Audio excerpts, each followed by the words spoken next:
Yeah, man, it wasn't a lot of fun for me to drive that race car. It was the worst car I have had this year. It was a handful. I was driving as hard as I could, and the car just didn't have it. It was very difficult to drive, bouncing and all over the place. As soon as I was pushing the car wasn't happy. That's why, I spun out next year too. But we got a little bit lucky and also very unlucky in the last two races. So we take it. We have a few things to improve as a group, but we know that we're much better than what we have shown in the last few weeks. So I think we're going to be pretty good in the next round. What are you thinking as you see, so many playoff contenders falling out with mechanical issues? Part of those mechanical issues are actually from pushing, when it comes to the tires, we know that there is a speed by doing that, but we know that there is a risk. So it's playing with fire. We have done it in the past as well. We paid the price in Kansas number one, and we got a flat left rear. So,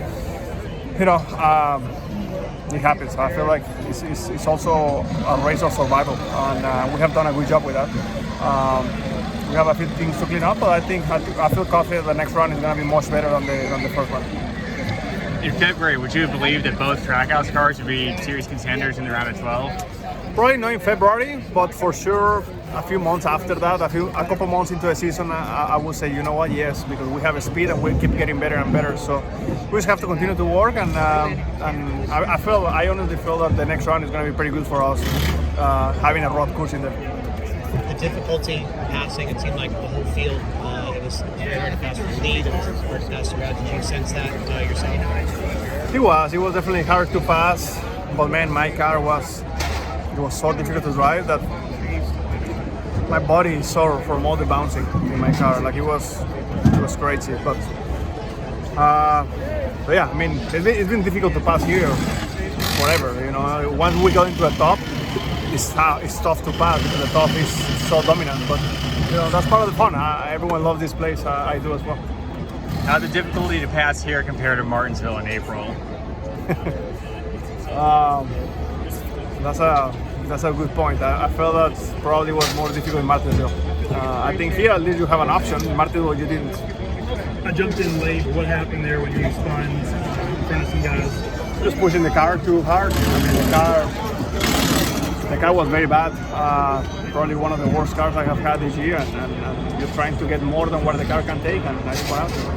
Was that were you basically porpoising, essentially? What's up? Were you porpoising like the F1 cars? You said you were bouncing? Exactly right. Entry and exit of the corner, I was bouncing. And I was bouncing yesterday as well. We changed everything on the race car yesterday that it was possible, and we changed everything but the bouncing.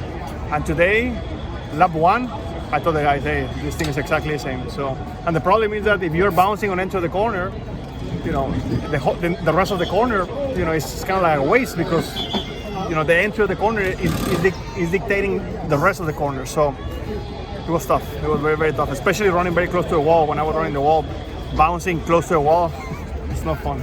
I just can't wait to go home for now.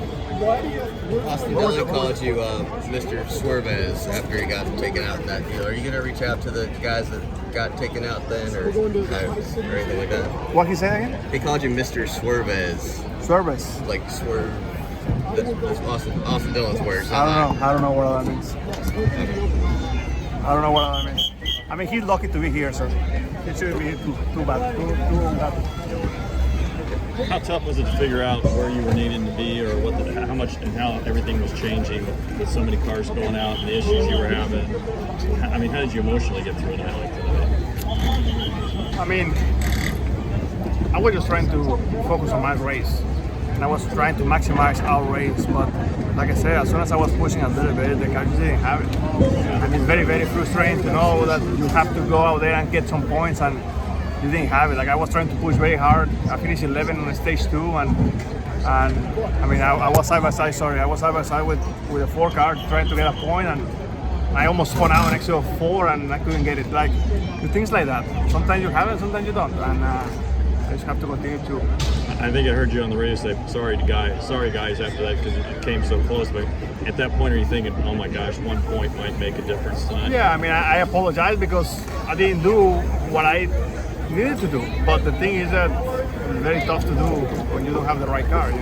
It's not like we're running in our feet. We need a race car, and the guys know. I mean, it's not a secret. The guys know that we're just missing a race car today, and I'm sure that they're not happy either. And they're gonna work very, very hard this week to come back stronger in Texas. I think in Texas we're gonna be pretty good based on our performance in the All-Star race.